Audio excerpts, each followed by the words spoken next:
Oh, hi. Yes, jazz hands. Why not?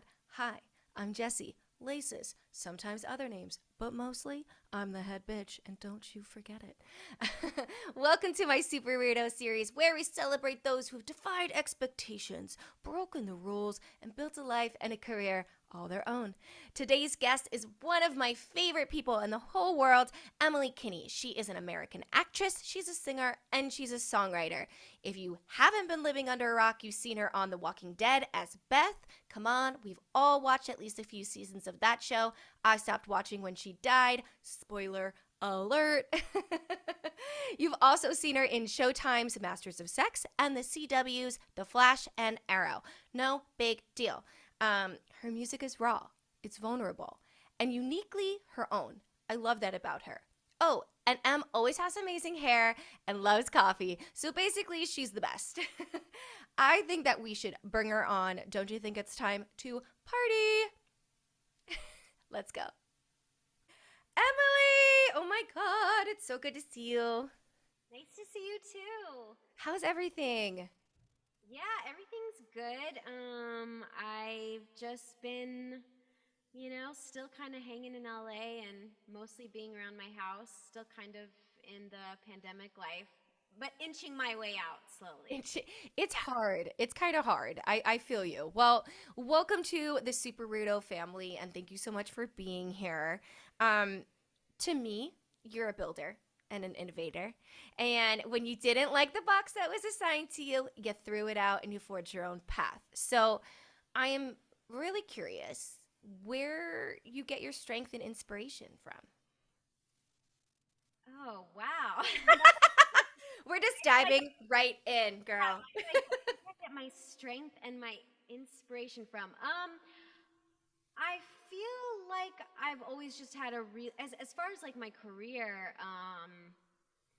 yeah, I've just always felt like that was the thing I was best at, was acting or singing and so I just kind of like the thing that I don't know. It's something inside of me that just goes like I have to do that. And because I've thought about this a lot lately, like why not be some other job or why that's like a little more that's a little more maybe 9 to 5 or easier path or something like that. And I don't know what it is, but ever since I was little, so I guess I'm like not. I don't know what it is. But I have just always felt like I I need to write a story and then I need to tell it, or I learned the song, I need to sing it. Like always, just that was just where I felt most comfortable, Yeah. where I made all my good friends. So wherever there was a chance to be working in a creative way, I just kind of like find my way there, you know? So I don't think it's always been like you said, I'm not just an actor, just a singer. Like I just feel like I'm always like leaning towards the more creative stuff, and I didn't feel like I could do that in Nebraska where I grew up in the way that I wanted to, and so I moved to New York City. So I think the inspiration just comes from something in myself of feeling like that's what I'm supposed to do with my life. I don't know. Yeah.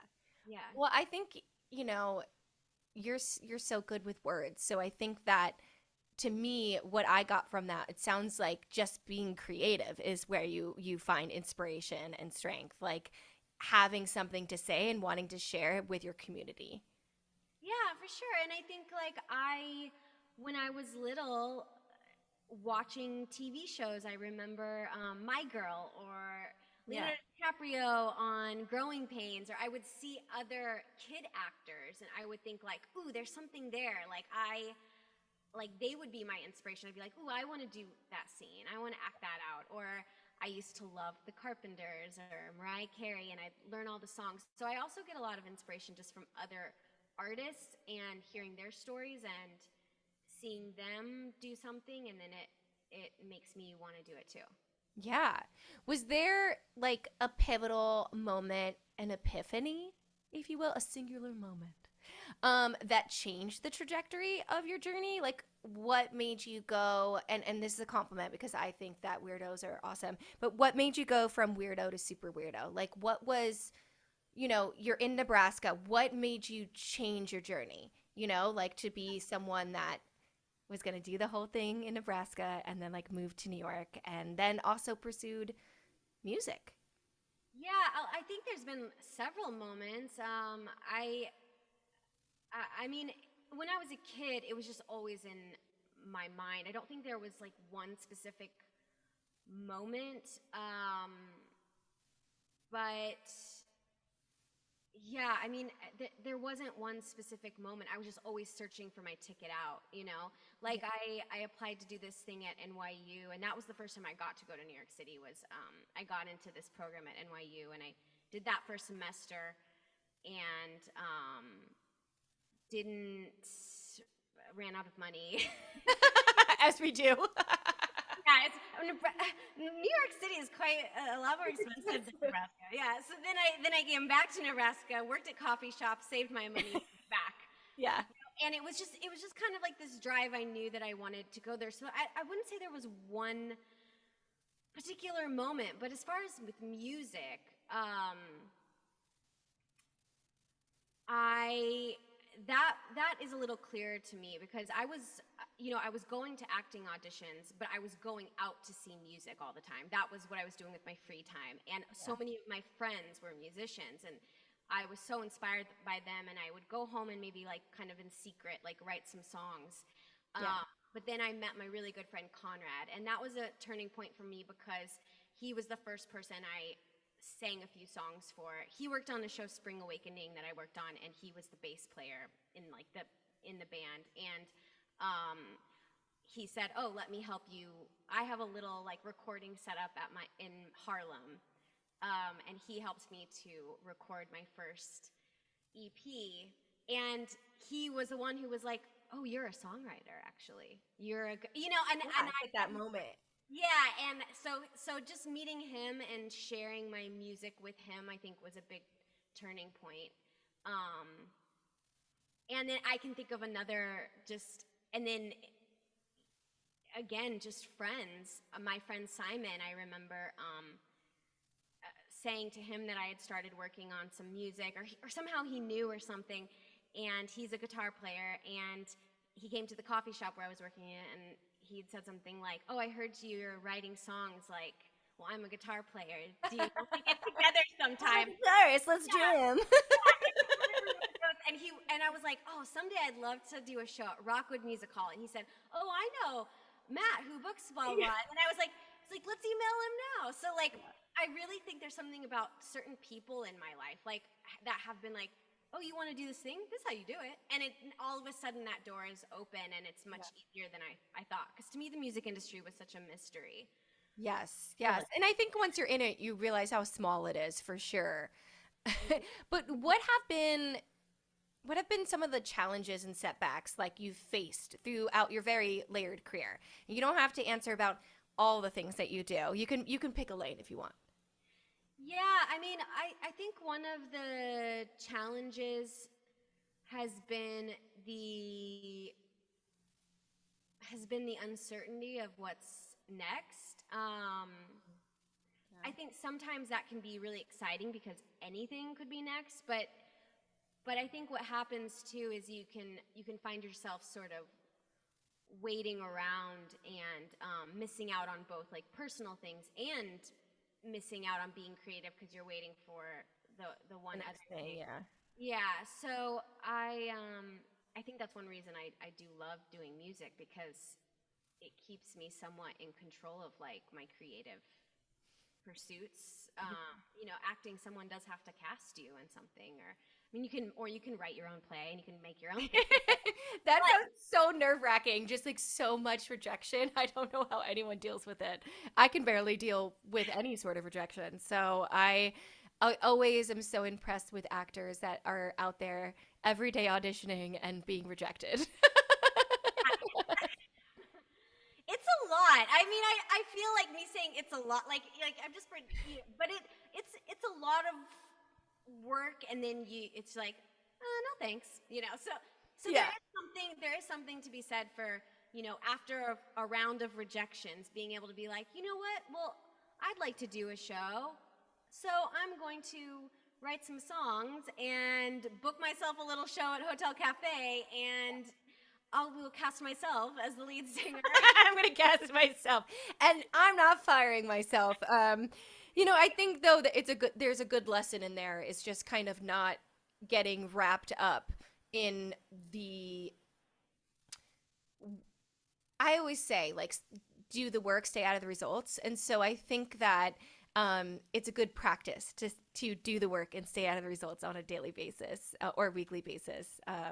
I don't audition, but I would presume that would be a good practice. Yeah, I mean, it can be hard to do because part of the thing, right, is like getting so emotionally invested, and then you're asked at the very end to be like, "Oh, it doesn't matter. I don't care if I get it or not." But like, but in order to get to the point where you feel like you're doing a really good job, you do care a lot. So, yeah. it's an interesting balance, I guess. Well, you handle it well. How do you or will you encourage other super weirdos to show up authentically, take up space, and break the rules? Yeah, I think one thing I have learned in this last year, or the last like couple years of spending a lot of time by myself, is like there's something to not being distracted and really like getting to know yourself and spending a lot of time with yourself and being like, wait, what do I want to watch right now? What's interesting to me? And like what's the even in the smallest details, what food do I want to eat for lunch right now? Like, what do I want? I feel like sometimes, especially if you're like a creative person, sometimes you can sort of get moved in a good way, but also, by the people around you. And I think though, like what you're saying, like to be a super weirdo or to be really authentic to who you are, you really have to know who you are. And Yes. so making sure to carve out time where you are really exploring your own thoughts, ideas, weird interests, because you don't know like where it's gonna lead you, I guess. Yes, I think that you are amazing at doing that. I always find you very inspiring about how raw and vulnerable you are with your words and what you share on social media. I think that it takes a lot of strength to be able to share all of that, and so I really admire that about you. Um, Yeah. You're welcome. Yes, Emily and I know each other. I'm not just like some crazy stalker, but we have my most, I think the most fun part of this interview, which is the fire round. It's superhero or super weirdo. There are no wrong answers. I mean, there's always wrong answers to me, but there are no wrong answers, Emily. And if you don't know someone, you can pass. You can make something up.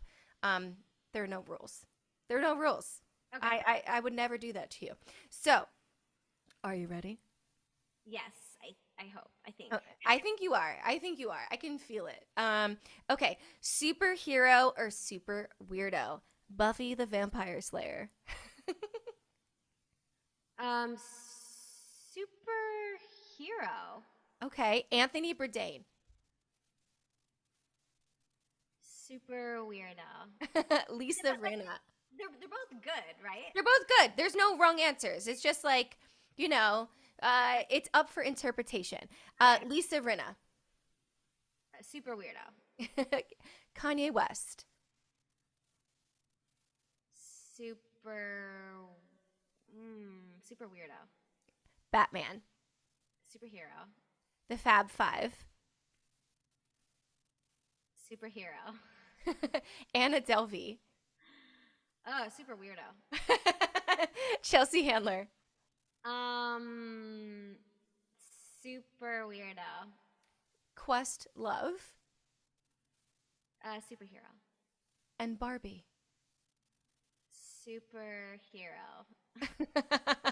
How I was distinguishing them in my mind as like good or bad. I think it's been really interesting because everyone really has a different everyone has said something different in most of these interviews. Like Barbie has come up as super weirdo quite often.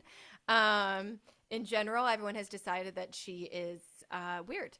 Batman, it's kind of like it's gone back and forth between super weirdo and superhero. So, You know, there are no wrong answers except for what I think, and there you have it. How many did I get wrong? No. We'll talk about it off thread. Um, well, thank you so much for being here. To me, you're a boss, you're a legend. I appreciate you. Um, and to those watching, this is your daily reminder to be yourself and keep it weird. Well, head bitch out. Thank you so much, Emily. I so appreciate you. Thank you for having me.